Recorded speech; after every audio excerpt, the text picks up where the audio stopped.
జరగబోతున్న మేమంతా సిద్ధం సభకు వైఎస్ జగన్మోహన్ రెడ్డి గారు, మా రాష్ట్ర వైఎస్ఆర్సీపీ పార్టీ అధ్యక్షులు శ్రీ వైఎస్ జగన్మోహన్ రెడ్డి గారు ఎమ్మిగనూరుకి రాబోతున్నారు. మరి ఆయన రాబోతున్న ఈ కార్యక్రమానికి ఇక్కడ అన్ని అరేంజ్మెంట్స్ ఇవన్నీ కూడా ఇక్కడ జరుగుతున్నాయి. వీటన్నిటిని కూడా పర్యవేక్షించేందుకు ఇక్కడికి రావడం జరిగింది. ఇవాళ నంద్యాలలో జరుగుతుంది సభ. రేపు ఈరోజు నైట్కి ఇవాళ వచ్చి ఇక్కడ స్టే చేసి పెంచుకులపాడు దగ్గర ఉంటారు. ఆ తర్వాత అక్కడి నుంచి రేపు ఉదయం ప్రోగ్రామ్ స్టార్ట్ అయ్యి రేపు సాయంకాలానికి ఇక్కడికి ఎమ్మిగనూరుకి రావడం జరుగుతుంది 4:30 ఆ టైంకి. సో జనం కూడా మేము కూడా ఇక్కడంతా కూడా ఎక్స్పెక్టింగ్ అరౌండ్ 1 lakh అబవ్ అనమాట. 1,00,000 మీదనే జనాన్ని ఎక్స్పెక్ట్ చేస్తున్నాం ఇక్కడ.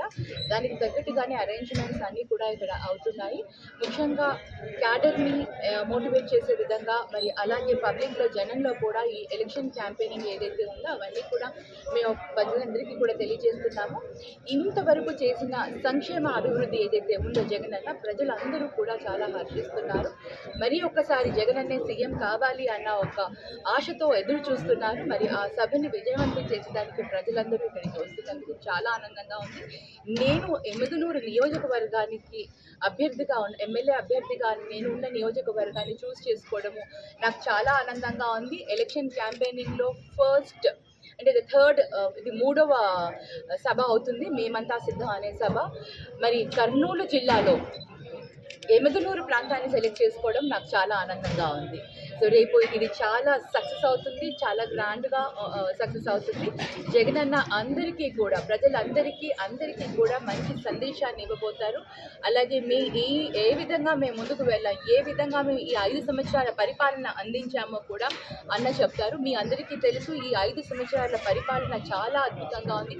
ఏ ప్రభుత్వం కూడా ఎప్పుడూ చేయనంత విధంగా, ఎవరు కనీ విని ఎరుగని విధంగా ఈసారి అన్న మన పరిపాలన ఇచ్చారు. చాలా వినూత్నంగా ఆలోచన తీసుకొని వచ్చి ఈ సెక్రటరియేట్ సిస్టమ్ కానివ్వండి, సచివాలయ సిస్టమ్ కానివ్వండి, వాలంటరీ వ్యవస్థను కానివ్వండి, ఇది తీసుకుని వచ్చి ప్రభుత్వాన్ని డైరెక్ట్గా గడపకి ప్రభుత్వాన్ని తీసుకెళ్ళి ప్రతి పేదవాడికి ప్రతి ఒక్క సంక్షేమం డైరెక్ట్గా అందేలాగా, దళారులు ఎవరు లేకుండా డైరెక్ట్ బెనిఫిషరీ వచ్చేలాగా, అలాగే ఈ వాలంటరీస్ పేదవాడికి ఎటువంటి కష్టం ఉన్నా, ఎటువంటి ఏది ఉన్నా పెన్షన్స్ ఇంటి దగ్గరికి తీసుకెళ్ళి ఇచ్చి, వాళ్ళకి ఎటువంటి కష్టాలు ఉన్నా, ప్రభుత్వంలో ఏమైనా పనులు కావాలన్నా కూడా వాళ్ళే వెళ్ళి పనులు చేసుకొచ్చే విధంగా ఈ వ్యవస్థను తీసుకురావడం మటుకు నిజంగా హర్షించదగిన విషయం. ఇలాంటి వ్యవస్థ ఇంతవరకు ఎవరు చేయలేదు. ప్రజల గురించి ఇంత మైక్రో లెవెల్లో, ఇంత సూక్ష్మంగా, ఇంత డీటెయిల్డ్గా ఆలోచించిన ముఖ్యమంత్రి అంటూ ఎవరూ లేరు. ఇది ఒక చరిత్రను సృష్టించారు జగనన్న. ఈరోజు మేమందరం కూడా హర్షిస్తున్నాము. మరి ఇలాంటి ముఖ్యమంత్రి మనకి కావాలి, మన రాష్ట్రానికి ఇలాంటి ముఖ్యమంత్రి కావాలి. పేద ప్రజల జీవితాలలో ఆనందాన్ని నింపాలి అంటే మరి ఇలాంటి ముఖ్యమంత్రి కావాలని అందరూ ఆశిస్తున్నారు.